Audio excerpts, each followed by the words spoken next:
Hello friends, welcome back my channel geography exam गुरु। आप सभी का इस चैनल पे वेलकम है। मैं आप लोग को बिहार में जो एचएम का यानी हेड मास्टर की वैकेंसी निकली है उस एग्ज़ाम की प्रिपरेशन करा रही हूँ। उसका जनरल पेपर 100 मार्क्स का होता है, जिसका मैंने पार्ट 1 में 15 क्वेश्चन करवाए हैं और जो भी आपके हिस्ट्री के क्वेश्चन हैं एंड उसके बाद का इस वीडियो में करवाऊँगी। आप तक मेरे नोटिफिकेशन पहुँच सके जैसे ही मैं वीडियो डालूँ, इसके लिए आप मेरे चैनल को सब्सक्राइब करके बेल आइकन दबा दीजिए। तो स्टार्ट करते हैं, बिल्कुल भी समय ना आपका लेते हुए। देखिए 16 नंबर क्वेश्चन है, उस क्षेत्र की पहचान कीजिए जहाँ से यूरोप वासियों को सर्वोत्तम शोरा और अफीम प्राप्त होता था। तो वो क्षेत्र कौन सा है? बिहार, गुजरात, बंगाल और मद्रास। तो देखिए उसका जो आंसर होगा बंगाल होगा। बोल रहा उस क्षेत्र की पहचान कीजिए, तो बंगाल में यूरोप वासियों को सर्वोत्तम शोरा और अफीम प्राप्त होता था। अंग्रेज़ों को शोरा और अफीम बंगाल से प्राप्त होता था, जो लगभग आपको वर्ष 1895 तक जारी रहा। चूँकि तत्कालिक समय में बिहार बंगाल का हिस्सा था, अतः उत्तर बंगाल ही होगा। ठीक है, नेक्स्ट क्वेश्चन है, पटना में वहाबी आंदोलन का महत्वपूर्ण नेता कौन था? मिर्ज़ा गुलाम अहमद, सैयद अहमद, एम सई हसन या मुश्ताक अली। तो इसका क्या हो जाएगा बताइए? तो इसका आंसर होगा sorry friend 2 number, Sayyid Ahmad. Patna में वहाबी आंदोलन का महत्वपूर्ण नेता सैयद अहमद था। ये वहाबी विद्रोह जो है ना, ये जैसे कि सैयद अहमद है, तो ये वहाबी विद्रोह 1828 ईस्वी से प्रारंभ होकर 1888 ईस्वी तक चलता रहा। 1828 से 1888 तक। इतने लंबे समय तक चलने वाली वहाबी विद्रोह के प्रवर्तक रायबरेली के सैयद अहमद, ये कहाँ के थे? रायबरेली के थे। ठीक है, रायबरेली के सैयद अहमद थे। इस आंदोलन का मुख्य केंद्र क्या था? सिताना और बिहार में पटना शहर था। पटना के विलायत अली और इनायत अली इस आंदोलन के प्रमुख नायक थे। पटना के विलायत कौन थे? विलायत अली और इनायत अली इस आंदोलन के प्रमुख नायक थे। यह आंदोलन मूल रूप से मुस्लिम सुधारवादी आंदोलन था, जो उत्तर पश्चिम और पूर्वी भारत तथा मध्य भारत में सक्रिय था। 1857 ईस्वी में सिपाही विद्रोह में वहाबी लोगों ने प्रत्यक्ष रूप से विद्रोह में न शामिल होकर अंग्रेजों के खिलाफ लोगों को भड़काने का प्रयास किया और 1860 ईस्वी के बाद अंग्रेज हुकूमत इस विद्रोह को कुचलने में सफल रही। इस आंदोलन के अन्य महत्वपूर्ण नेताओं में कौन थे? विलायत अली भी थे। कौन थे? विलायत अली। ठीक है, उसके बाद इनायत अली,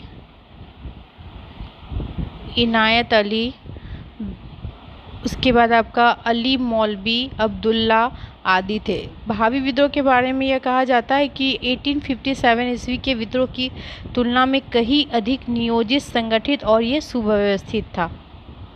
ठीक है, नेक्स्ट क्वेश्चन है, निम्नलिखित में से कौन 1857 ईस्वी के विद्रोह में अंग्रेजों का सबसे कट्टर दुश्मन था? तो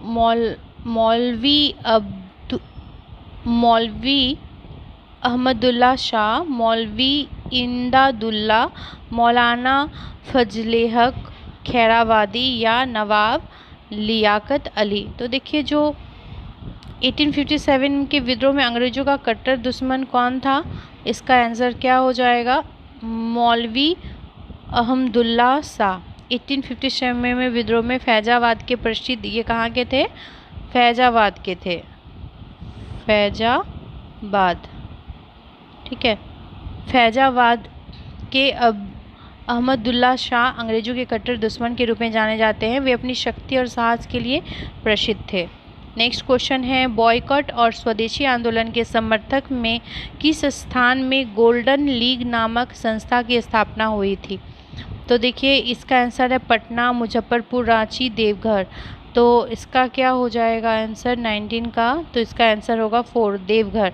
बॉयकट और स्वदेशी आंदोलन के समर्थक में देवघर में गोल्डन लीग नामक संस्था की स्थापना हुई थी।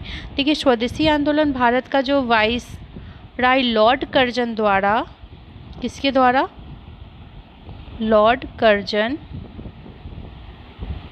कर्जन द्वारा 1905, ठीक है, 1905 में बंगाल के विभाजन के साथ शुरू हुआ और 1911 तक जारी रहा। कितना? 1911 तक ये जारी रहा। गोल्डन लीग नामक संगठन देवघर में बहिष्कार और स्वदेश आंदोलन के लिए काम करने के लिए गठित हुआ था। नेक्स्ट क्वेश्चन है 20 नंबर। 1866 से 67 के नील खेतीहरों के बिहार में हुए विद्रोह के क्षेत्र की पहचान कीजिए। तो इसका क्या होगा? मुजफ्फरपुर और छपरा, मधुबनी, बेगूसराय, दरभंगा एवं चंपारण, या सिर्फ चंपारण? तो इसका आंसर देखिए आपका जो होगा वो होगा चंपारण। 1866 से 67 ईस्वी में चंपारण में नील खेतीहरों ने अंग्रेजों के विरुद्ध विद्रोह किया था। और चंपारण सत्याग्रह 1917 कब हुआ था? 1917 ईस्वी में गांधी जी के नेतृत्व में तीन गठिया प्रथा, जिसको बोलते हैं नील की खेती के लिए कुख्यात है, तीन गठिया प्रथा के विरुद्ध किया गया था। नेक्स्ट क्वेश्चन है 21 नंबर। निम्नलिखित में से किस राशि का मात्रक नहीं है? तो देखिए यहाँ पे क्या है? प्रतिबल, बल, विकृति और दाब। तो जिसका नहीं है क्या है? विकृति। विकृति को प्रति इकाई मूल आयाम में परिवर्तन के रूप में परिभाषित किया गया है। इससे इस प्रकार व्यक्त किया जाता है, स्ट्रेन। देखिए विकृति को क्या कहते हैं? अब साइंस के क्वेश्चन आ गए। स्ट्रेन, DL, या इसको L भी लिखते हैं, या एक बीमाहीन इकाई है, ठीक है, क्योंकि यह दो लंबाई का अनुपात है, ठीक। तो इसका होगा विकृति। नेक्स्ट क्वेश्चन है, नेक्स्ट देखिए 22 क्वेश्चन बोल रहा है 100 वाट का बिजली का बल्ब कितना वाट का है? 100 वाट का। यदि 10 घंटे जले तो बिजली का खर्च कितना होगा? तो देखिए बिजली का खर्च निकालने का फॉर्मूला होता है, ठीक है, तो क्या हो जाएगा? बिजली का खर्च बराबर होता है वाट गुना घंटा यानी आवर बाई 1000, 1000। तो यहाँ पे 100 वाट का है, 100 वाट का बिजली का है, और आपका कितना घंटा चल रहा है? 10 घंटा बाई 1000। तो देखिए ये 3 जीरो से ये तीनों जीरो कट गया, तो क्या हो गया आंसर? 1। तो देखिए है क्या वहाँ पे 1 इकाई किस में है? तो 2। तो इसका जो आंसर हो जाएगा वो क्या होगा? 2, यानी 1 इकाई। 100 वाट का बिजली का बल्ब यदि 10 घंटे जले तो बिजली का खर्च 1 इकाई होगा। अब है नेक्स्ट क्वेश्चन 23 नंबर। दाब की इकाई क्या है? तो दाब की इकाई न्यूटन के प्रति वर्ग मीटर है, न्यूटन मीटर है, न्यूटन है, या न्यूटन प्रति मीटर है? तो इसका जो आंसर हो जाएगा ये होगा 1 न्यूटन प्रति वर्ग मीटर। दाब के लिए एसआई इकाई पास्कल होता है। क्या होता है? पीए जो प्रति वर्ग मीटर, जिसको न्यूटन पर मीटर स्क्वायर्ड भी बोलते हैं, या kg.m है ना, 1s², 1 न्यूटन के बराबर है।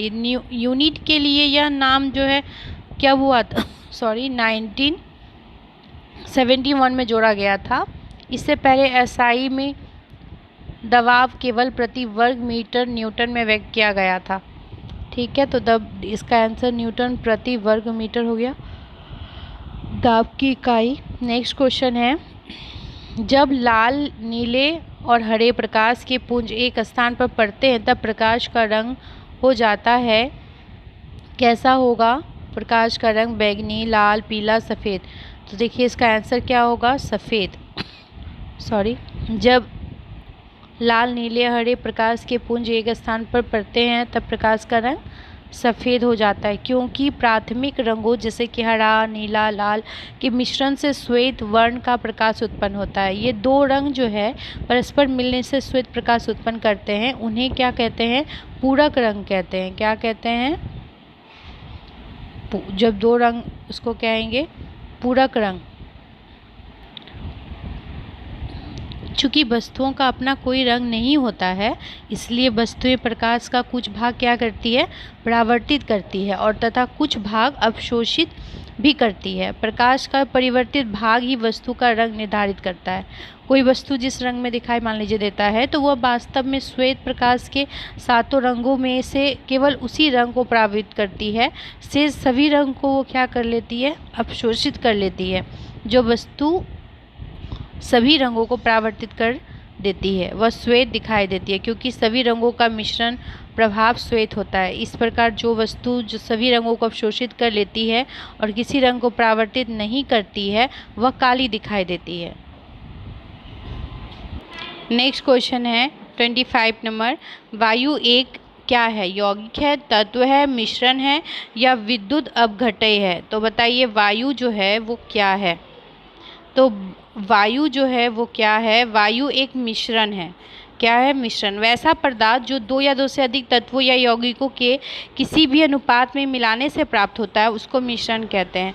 देखिए, इसे सरल यांत्रिक विधि द्वारा पुनः प्रारंभिक अवयवों में प्राप्त किया जा सकता है, जैसे हवा। ठीक है। नेक्स्ट क्वेश्चन है 26। तीसरे और चौथे समूह के ऑक्साइड का सामान्य गुणधर्म क्या है?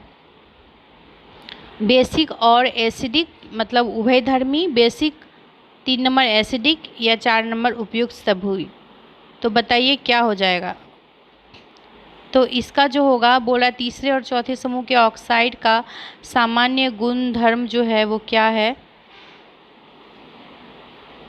उपयुक्त सभी है, मतलब बेसिक भी है और एसिडिक भी है। आवर्त सारणी होता है, ये तो साइंस में पढ़े होंगे। आवर्त सारणी के समूह 3 एवं समूह 4 के तत्वों के ऑक्साइड बेसिक और एसिडिक, मतलब उभयधर्मी, दोनों ही गुण के हैं। ठीक है। नेक्स्ट क्वेश्चन है आयोडीकृत लवण में रहता है, क्या रहता है? मुक्त iodine, calcium iodide, magnesium iodide, potassium iodide. तो क्या हो जाएगा इसका आंसर? Potassium iodide. सामान्यतः क्या होता है, आयोडाइड इसमें नमक में, आयोडीन नमक में क्या होता है, 0.002% से 0.004% आयोडीन अंतर्विष्ट होता है, जिसकी आपूर्ति पोटेशियम आयोडाइड या पोटेशियम आयोडाइड के रूप में की जाती है। देखिए, कभी कभी सोडियम आयोडेट और सोडियम आयोडाइड का भी प्रयोग किया जाता है। अमेरिका में जो है साधारण नमक में थोड़ी अधिक मात्रा में पोटेशियम होता है, पोटेशियम आयोडाइड का प्रयोग किया जाता है। मतलब अधिक जो है अमेरिका में, बोल रहा अमेरिका मिलाया जाता है उसमें, और अमेरिका का जो बाहर है सामान्यतः अधिक स्थायी पोटेशियम आयोडेट के रूप में कम मात्रा में आयोडीन मिलाया जाता है। तो ये है। नेक्स्ट क्वेश्चन है 28। जिन धातुओं को पीट कर पत्थर का रूप दिया जा सकता है वह क्या कहलाती है?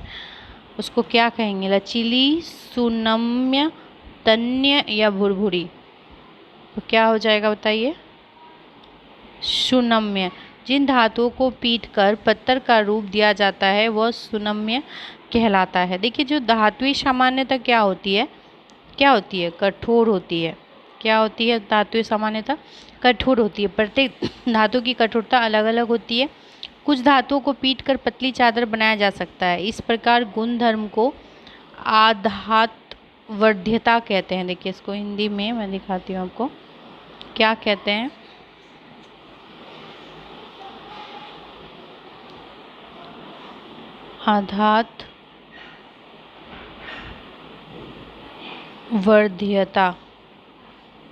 आधातवर्ध्यता कहते हैं।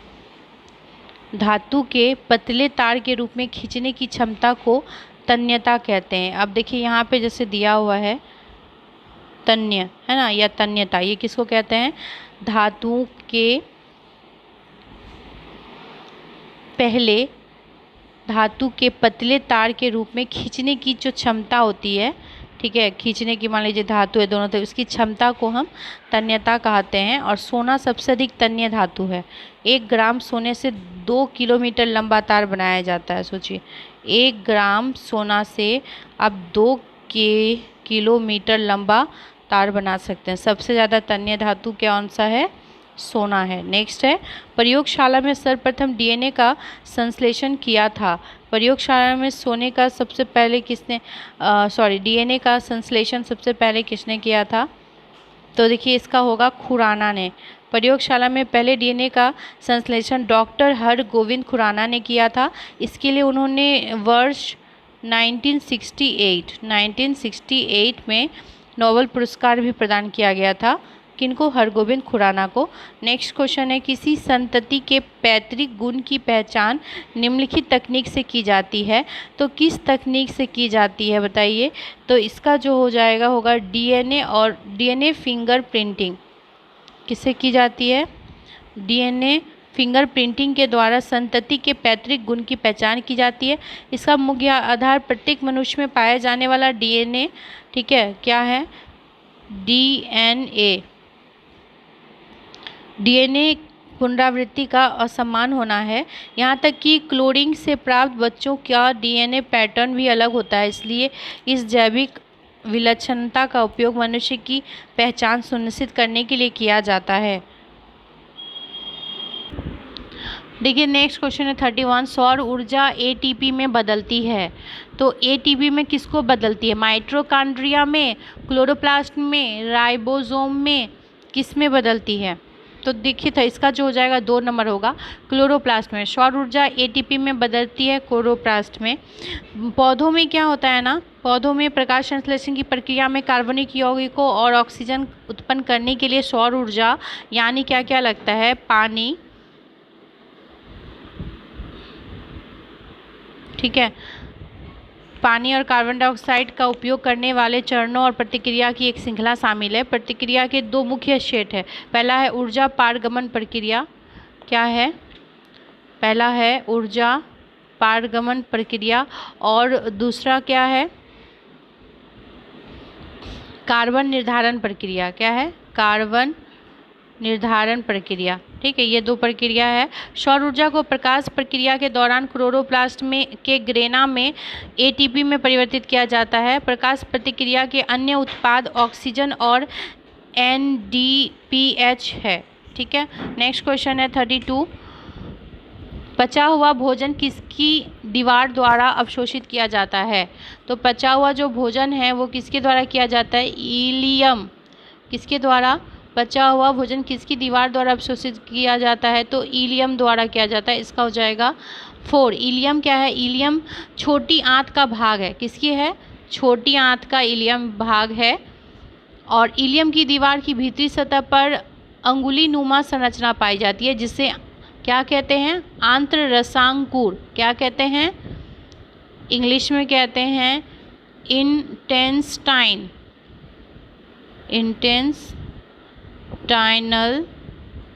इंटेस्टाइनल विली, VILLI विली, ठीक है, और हिंदी में कहते हैं आंत्ररसांकुर।